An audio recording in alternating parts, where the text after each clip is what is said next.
ဒီအမမျိုးစိတ်တက်ကအရမ်းမှန်တယ်မယားကြီးတွေဒီ post ကိုမြင်ပါစေအနာရှိစัจ जा ဇံမယားကြီးတွေတဲ့ဒီနေ့ကျမဒီ comment နဲ့တူတူနောက်50ရောက်တခါတည်းကျမဒီမှာအကြောင်းပြန်ပေးမယ်နော်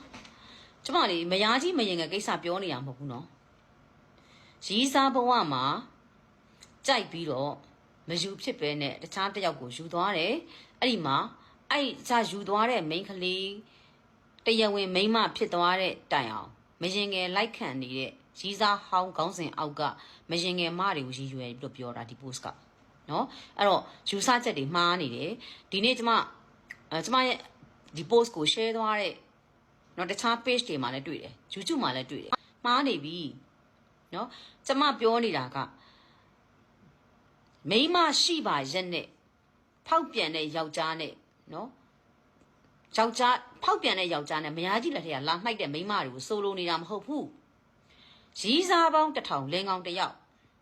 နော်အဲ့တော့